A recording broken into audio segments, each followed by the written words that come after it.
Chapter 2. A Noise in the Night. "Mum, come and see this bit," Delphie called after supper. She was sitting on a sofa, her feet curled under her, watching the ballet of Cinderella.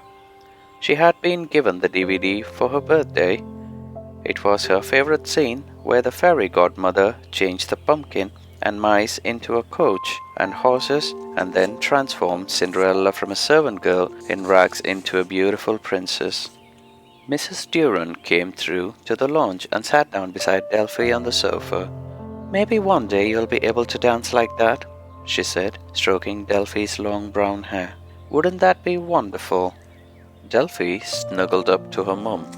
"Oh yes," she breathed. There was nothing she wanted more in the world. At bedtime, Delphie kissed her mom and dad good night and went upstairs.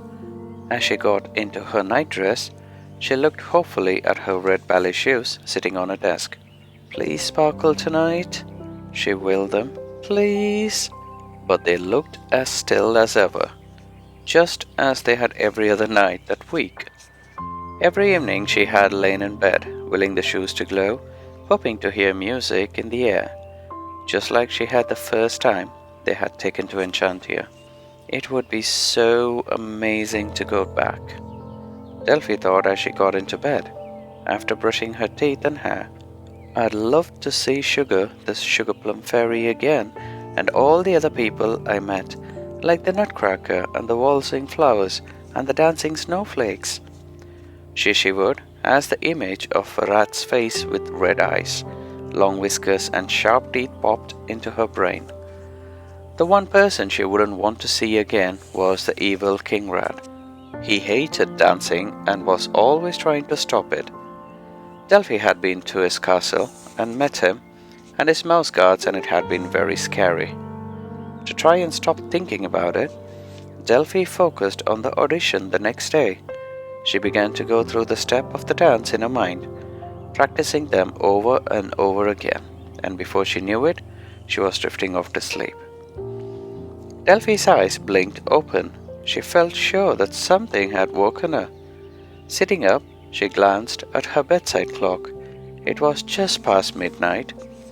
Suddenly, she heard a faint noise. Music! As she listened, it grew louder. Delphie looked at her desk. Her red ballet shoes were glittering and shining like rubies. Throwing back her duvet, she jumped out of bed and ran over to them. Did this mean another adventure was about to begin? Delphie picked them up, her fingers trembling in excitement. The first time she had gone to Enchantia, the shoes had whisked her off to the theatre. Delphie tied the ribbons of the shoes in anticipation. As she tied the bows, her feet started to tingle. She stood up, and the feeling whooshed all the way from her toes up to her head. A second later, she was swirling around in a myriad of colors: pink, purple, blue, red, yellow, orange, green, and then she landed with a bump to find herself sitting on a red seat in the same darkened theatre that she had arrived at before. Only this time, the air was very cold. She shivered and rubbed the bare skin on her arms. The stage was shut away behind red velvet curtains. Music started playing, and the red curtains began to open.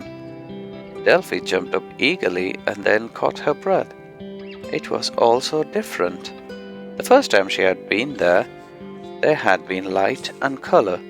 The scenery had shown mountains, fields, and a village, as well as King Rat's castle, and there had been lots of character on the stage, even though they had all been asleep.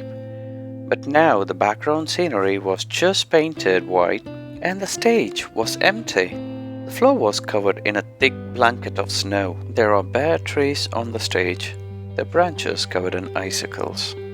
Delphie walked hesitantly down towards the stage. "Sugar?" Her voice echoed through the empty auditorium. She didn't like this. There was a feeling in the air as if something was horribly wrong. "Sugar!" she called uneasily. "Where are you?" End of chapter 2.